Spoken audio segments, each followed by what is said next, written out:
Bonjour à tous et bienvenue dans cette interview réalisée par notre association Emploi Allemagne. Nous allons y décrypter les clés pour réussir à s'adapter professionnellement en Allemagne. Alors, je n'ai pas voulu interviewer un Français qui avait réussi en Allemagne, mais un Allemand qui a eu des expériences professionnelles en France, mais aussi dans d'autres pays. Alors pourquoi? Parce que tout simplement, quand on a des expériences dans un pays étranger, on prend conscience en fait de sa propre culture. Et donc, je voulais qu'on parle de culture allemande, mais aussi comment s'adapter dans d'autres cultures. Alors, nous accueillons Wolfgang Hennen, qui est un Allemand francophone, passionné bien sûr par la France, mais aussi par l'interculturel.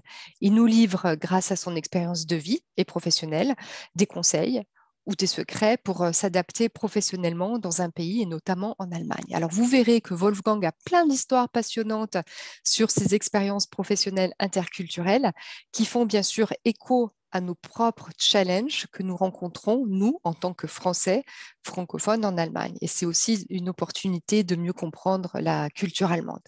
Alors, place à l'interview. Bonjour Wolfgang. Salut. Et merci de nous consacrer du temps. Donc, tu vis actuellement en Allemagne, donc précisément à Berlin, et tu es entrepreneur et également consultant donc au service d'entreprises et de start-up. Tu les aides à se développer donc grâce Mhm. à ton expertise entrepreneuriale, notamment dans tes domaines de prédilection qui sont la digitalisation et le e-commerce. Alors, pour bien comprendre ton parcours interculturel et toutes tes expériences, je vais essayer de le résumer en quelques phrases. Mhm. Tu as grandi en Afrique, c'est là d'ailleurs où tu as appris le français. Tu as commencé une carrière militaire allemande qui t'a amené à travailler d'ailleurs 3 ans en France sur des frégates françaises. Tu es allé par la suite dans un grand cabinet d'audit et d'experts comptables qui est Mazars, un cabinet franco-allemand. Et après, tu as passé 15 ans dans une grande enseigne qui est Lidl en tant que membre du conseil d'administration dans plusieurs pays, notamment la Belgique, le Luxembourg et la Pologne. Alors, parmi toutes ces expériences, donc elles sont toutes intéressantes, mais il y en a une qui m'a le plus interpellée dans sa complexité, on va dire, c'est ta mission en tant qu'officier militaire allemand en France. Et quand j'ai lu ça, je me suis dit, bah, en fait, c'est le double choc des cultures parce que d'une part, tu es allé à l'étranger et en plus, d'autre part, tu es allé dans une organisation qui est, à mon avis, le concentré de la culture d'un pays, donc qui est l'armée, et donc un fossé culturel qui a dû être vraiment assez large pour toi. Donc, tu as eu un démarrage de carrière qui n'est peut-être pas forcément le plus simple et j'imagine que tu as vécu quelques challenges professionnels et on peut commencer par ces challenges pour comprendre en fait les différences culturelles qu'on a en tant qu'étranger dans un pays. Tout à fait. Euh, Primo, merci pour cette opportunité parce que, comme tu dis, j'ai eu pas mal d'expériences dans l'interculturel et notamment quand j'ai eu cette affectation sur les frégates françaises. Pour moi, au début, je voyais pas le danger.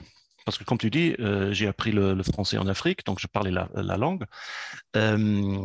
J'avais déjà 8 ans de marine allemande derrière moi, donc j'avais les compétences techniques, notamment naviguer une frégate. Donc j'avais la connaissance de la langue, j'avais les connaissances techniques, je voyais pas le problème. C'était le même poste, Mhm. juste dans un autre pays. Et j'avais des problèmes dès le premier jour. Et c'était incroyable et j'ai beaucoup appris pendant ce temps-là. Et je pense que, comme tu dis, c'était une expérience assez extrême parce que les armées dans les pays sont vraiment le noyau dur, quand on parle de culture, le noyau dur d'un pays. C'est des organisations qui existent depuis très très longtemps, ils ont des traditions, ils sont dans des situations souvent très extrêmes et bah, ils Mhm. défendent leur pays, ils défendent leur culture. Donc on Ouais. trouve là-bas vraiment le noyau de la culture. Et donc j'étais vraiment surpris par les grandes différences que les deux marines qui font la même chose, qui naviguent avec des bateaux en mer. Donc, point de vue technique, il n'y a pas de différence.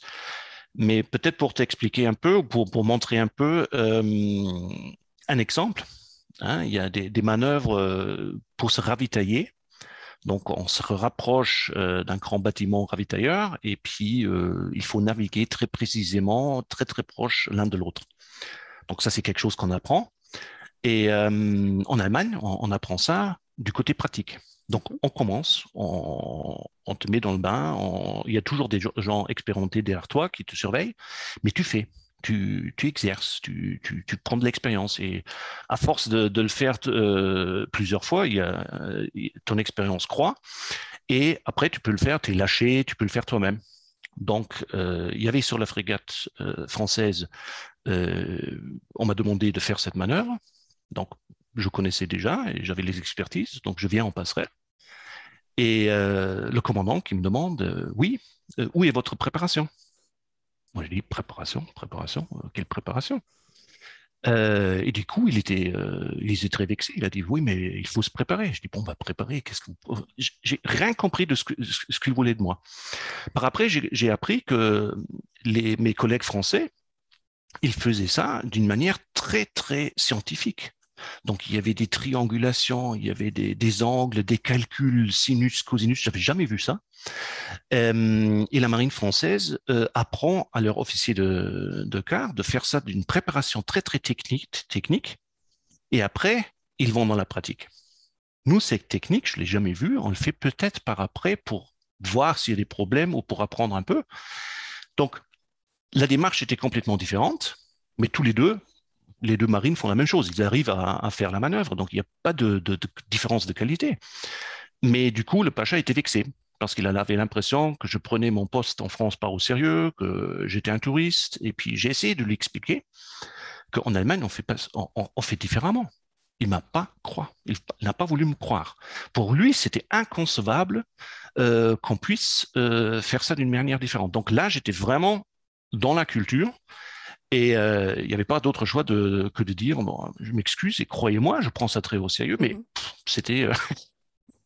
Donc oui, j'ai vraiment vécu des expériences très, très expliquées. Ouais. Très compliqué, même si Ouais. tu connaissais parfaitement la langue et en plus la technicité de ton métier.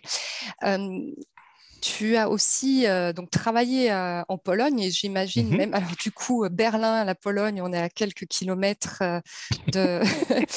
on est vraiment très, très voisins également. Et je pense que tu as aussi une autre anecdote à raconter justement sur cette culture d'entreprise aussi différente.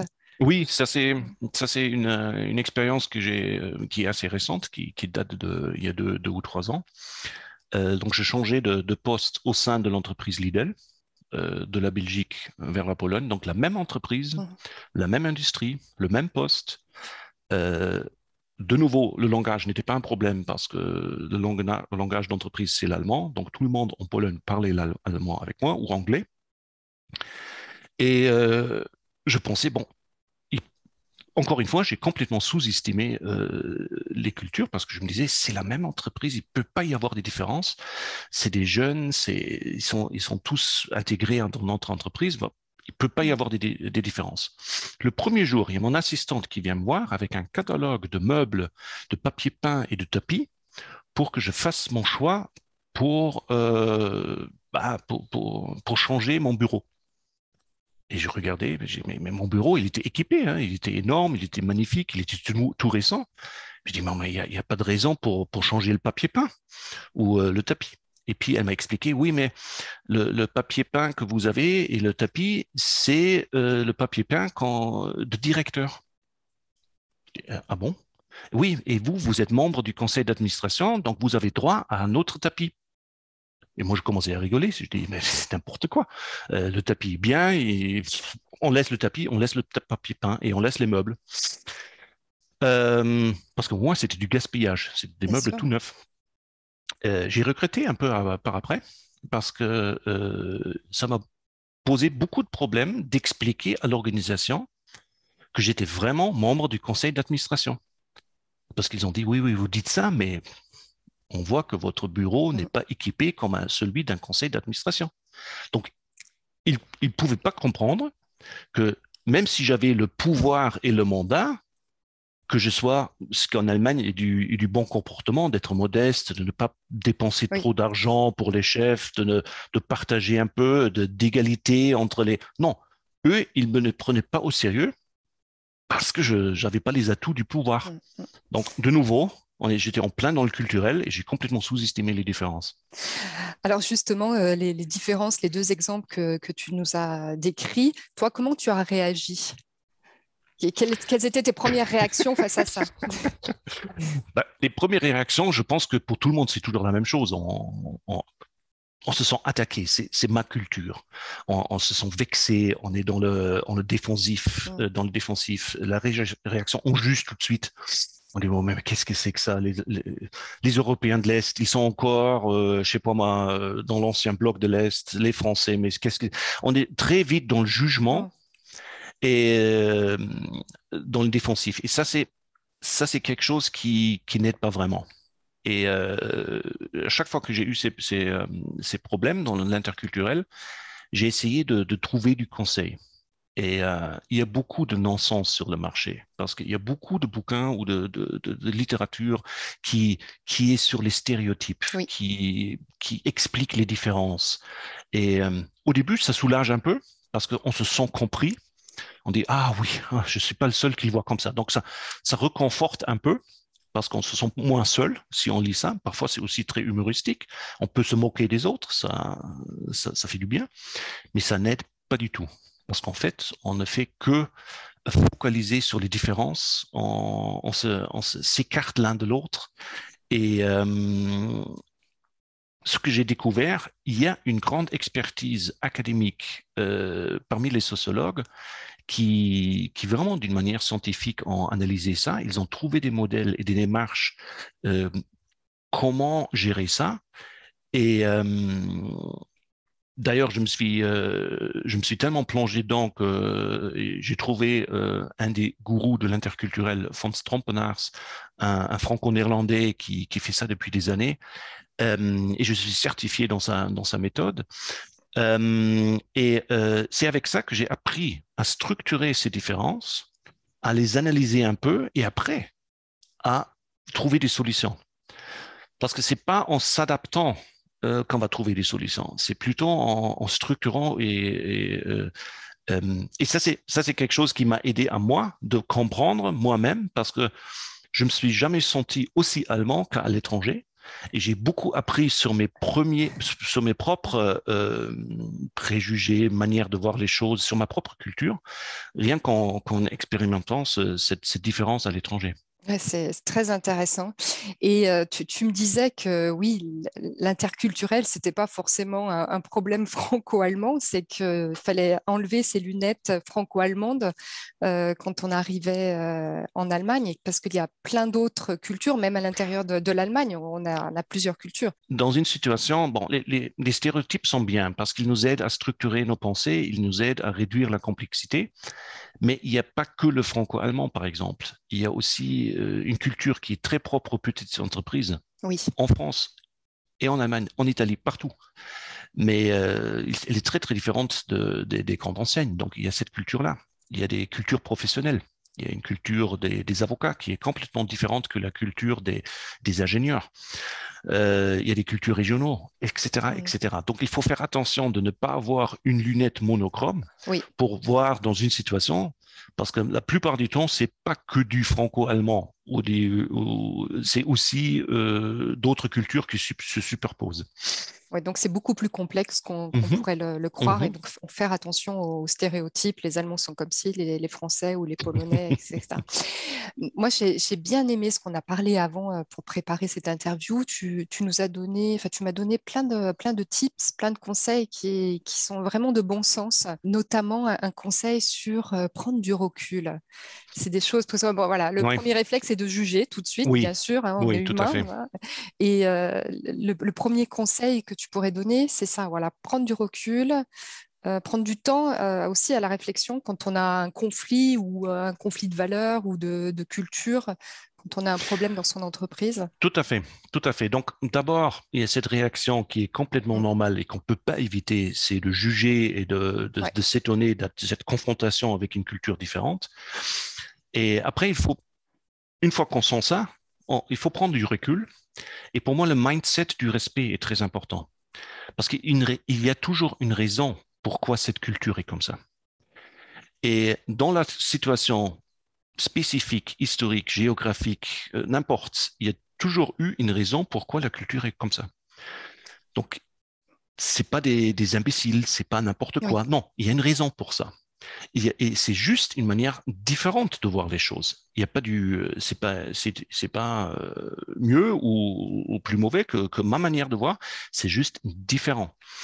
Et une fois qu'on a vu ça, et une fois et ça aussi, c'est la méthode de Trompenas, d'abord analyser dans les différentes dimensions de culture, d'analyser ces différences. Pour donner un exemple, une différence stéréotype dans la manière d'exprimer les sentiments entre les Français. Bon, je vais prendre les Italiens. Entre les Italiens et les Allemands, c'est que les Italiens, dans le stéréotype, tout de suite, ils montrent leurs émotions. Et les Allemands, ils sont plutôt réservés. Quand on regarde de plus près, les Allemands, quand ils sont dans une situation nouvelle, ils analysent d'abord.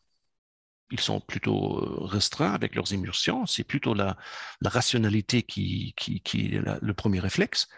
Et une fois qu'on a trouvé la solution, là, on commence à s'exciter. Là, on commence à dire, oui, mais c'est génial, jetzt haben wir es gefunden, oh, das ist gut. Voilà. Donc là, on commence à s'exprimer. Les Italiens, c'est juste l'inverse. Parce qu'ils viennent dans une réunion et d'abord, ils expriment qu'ils trouvent ça fantastique, magnifico, etc.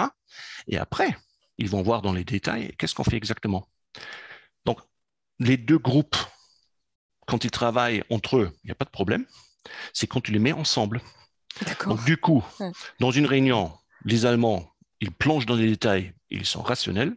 Les Italiens commencent avec l'expression qu'ils trouvent tout ça génial, ce qu'on est en train de faire. Et les réactions vont être les mêmes. Les Allemands qui vont dire, oh, mais les Italiens, ils ne savent pas de quoi on parle, et déjà, ils s'excitent, c'est n'importe quoi, ils ne sont pas sérieux. Et les Italiens qui vont dire, oh, non, mais les Allemands, ils n'ont pas envie, parce que tout de suite, ils plongent dans les détails, je ne vois pas qu'ils ont vraiment envie de faire ça. Donc, une fois qu'on a vu, la plupart de la littérature s'arrête là et propose de s'adapter. Et moi, de ma propre expérience, je suis complètement contre. Parce que imaginez-vous dans ce scénario stéréotype, un Italien qui arrête de s'exprimer, ça va se voir. Ouais, ça va se voir, ça va plus être naturel. On va commencer à avoir encore plus de méfiance parce qu'on dit, mais qu'est-ce qu'il a? C'est un Italien, il se retient complètement. Ouh là là, je pense que... Non, il faut rester soi-même. Donc, quelle est la possible solution? Dans cette situation concrète, décaler les deux situations sur le rayon temporel.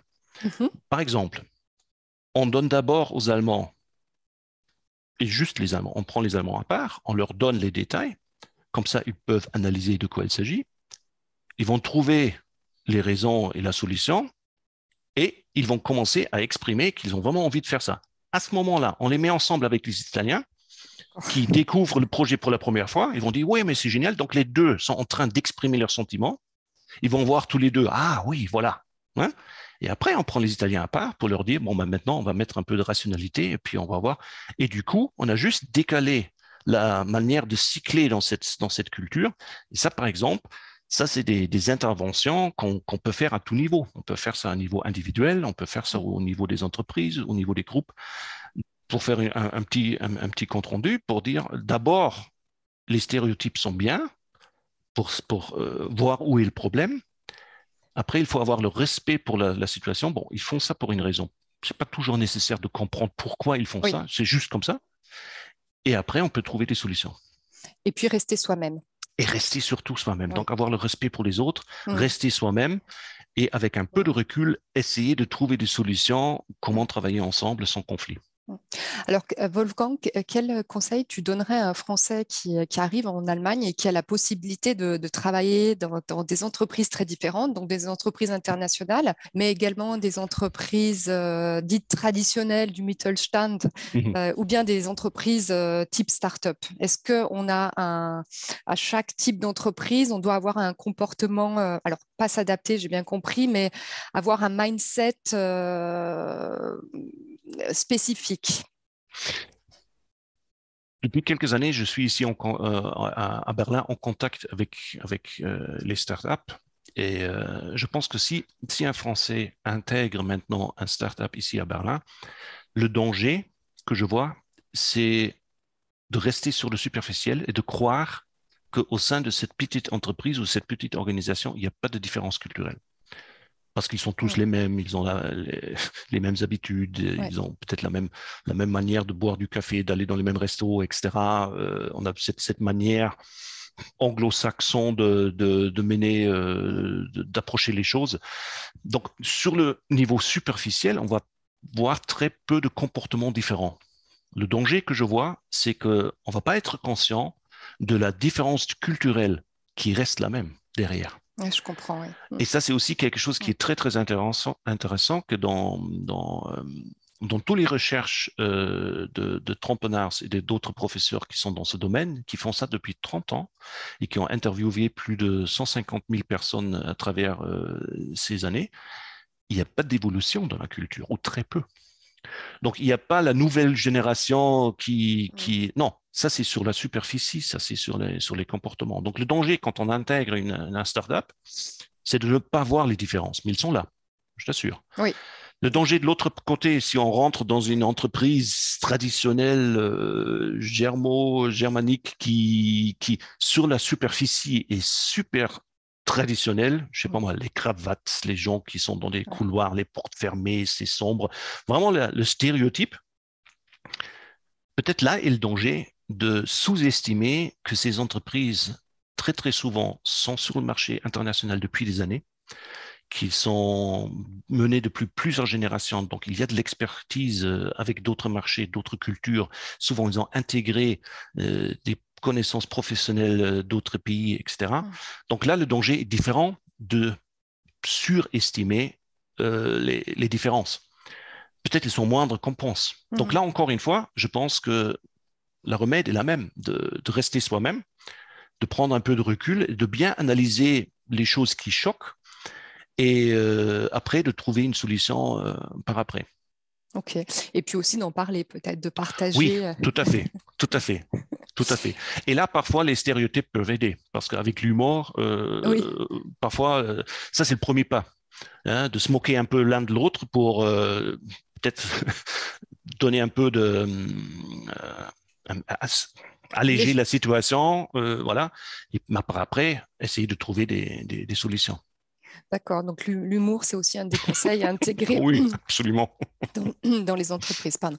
Euh, pour terminer, je sais que tu adores ce thème de l'interculturel. Est-ce que tu aurais un livre en français ou en anglais à nous conseiller? Ah oui, absolument. Absolument. Donc, comme j'ai dit, j'ai découvert par mon expérience professionnelle le travail de Franz Trampenars, qui fait ça depuis les années 70, je pense, et qui a travaillé dans le monde entier, dans les grandes, petites et très, très grandes enseignes aussi. Et il a vraiment, à travers les années, développé une méthode de travail qui est fondée sur du scientifique, mais aussi qui est très, très facile à appliquer individuellement ou dans la propre entreprise. Et le livre que je peux conseiller à tout le monde, c'est en anglais, il s'appelle Riding the Waves of Culture, et en français, c'est l'entreprise multiculturelle de Von Strompenars, et c'est facile à lire. Donc, c'est pas un livre scientifique, c'est facile à lire. Il donne vraiment des conseils et si on veut, on peut aussi aller voir sur YouTube les petites interviews de Fons. C'est quelqu'un qui, dans les stéréotypes, est capable de faire pas mal d'humour. Et c'est marrant à voir. Et en même temps, il donne pas mal de conseils et aussi une manière différente d'approcher ces choses. Donc ça, c'est quelque chose que je peux conseiller Tu vraiment à tout le conseilles. monde. Ok. Mais écoute, Wolfgang, mille merci pour ton temps et également d'avoir accepté cette invitation. En tout cas, c'était vraiment spannend. Merci beaucoup. Merci de mon côté. Comme tu vois, c'est quelque chose qui me tient vraiment à cœur parce que j'ai passé pas mal d'expériences assez dures et pour moi, c'est un grand plaisir de partager mon expérience et peut-être d'aider l'un ou l'autre, de ne pas avoir les mêmes chocs ou gérer les chocs un peu mieux que moi je l'ai fait au début. Comment apaiser les chocs culturels? Voilà la prochaine intervention de Wolfgang Hennen au sein d'Emploi Allemagne. Merci beaucoup. Merci, à bientôt, au revoir.